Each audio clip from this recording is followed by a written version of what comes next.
Hey guys, what's up? It's Chili Dog. We are here in Crested Butte, Colorado, checking out the new Shimano XTR lineup. This man right here played an integral role in that, and we're going to ask him a few questions about what we felt out on the trail today.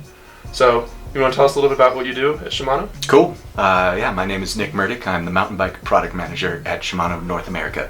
Bit of a mouthful.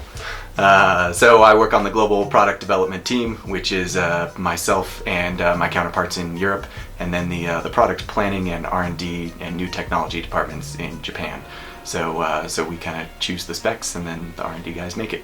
Immediately hopping on, I noticed obviously an increase in power, but I also noticed a change in the lever feel. Yeah. A lot of people have complained in the past that Shimano has kind of an on-off feel. So how did you guys fine-tune that? So there's two things going on there, right? Like the power increase comes from just using a 4-piston caliper. The rest of it, the tune, the modulation that you're feeling, right? Even though it's got the same amount of power as a safe brake, the different tune kind of comes from mostly the servo wave track, actually. So the shape of that thing controls how quickly the brake power ramps up.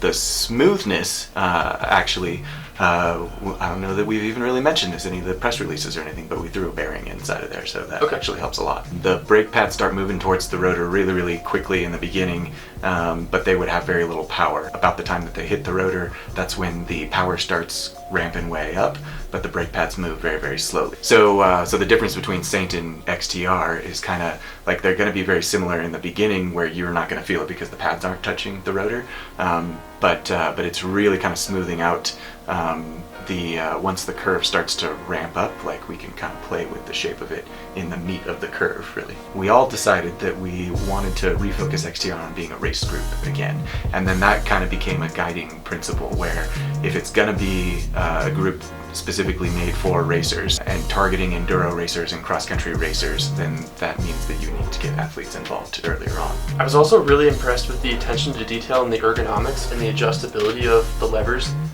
whether it's for the shifters or the brakes or everything, and the way it all works as a unit together to accommodate different hand sizes and shapes and stuff. Is that something that evolved from the athlete input, or is that something that you guys as a brand kind of thought, hey, we should do something different here?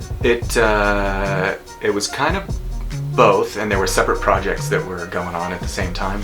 So we did a big ergonomic study measuring a bunch of hands and videotaping the way that thumbs move across the handlebars when you're moving from gripping to shifting and then back again and stuff like that. So it kind of started with just an idea that maybe that action could be sped up and improved. I think that I hear a lot of good feedback about the ergonomics of our shifters for the last generation, like the M9000 XTR and the stuff below it.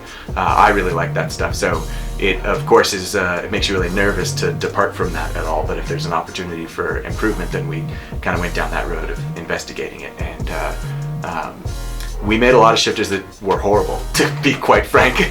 But I think that original concept still was basically true, right? That there can be a shifter that uses a more natural thumb movement, and there can be a shifter that is a little bit quicker to access. The drivetrain itself is incredibly quiet and smooth. What did you guys do in terms of the teeth profile and the chain to make things so quiet and so smooth?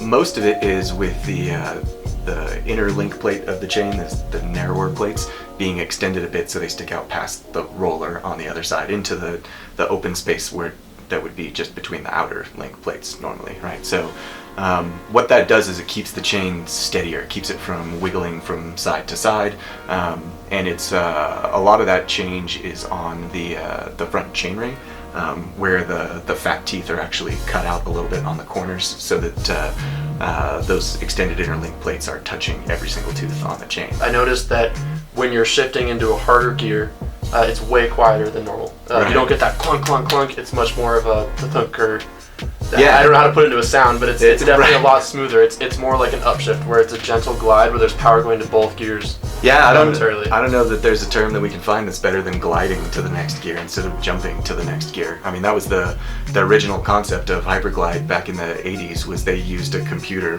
big thing at the time, to design shift ramps that would allow the chain to be engaged with the next cog before it left the previous cog. So it was timing all of where the teeth are actually going to sit, and then the ramps and release gates to let the thing move back and forth. it's next to impossible to get that to do it on the out shift when you're accelerating, because once the chain lets go of the tooth that it was on, it tends to want to just jump all the way.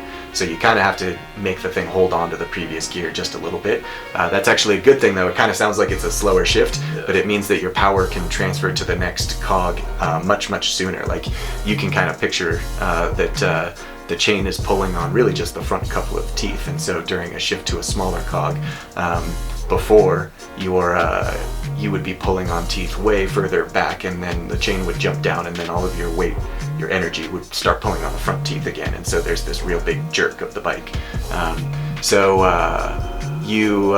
You really easily can start pulling on the teeth that are further back on the cassette right away, and then all we have to do is keep that chain holding on to the previous gear, and it will just kind of rotate out of the way. So it is a much quicker shift, actually, than before, like a third the time that it was before. Thank you so much. I hope you guys learned a bunch, and we really enjoyed our time here in Crested Butte checking everything out. So yeah, man. Thank you for inviting us. Yeah, it was great riding with you.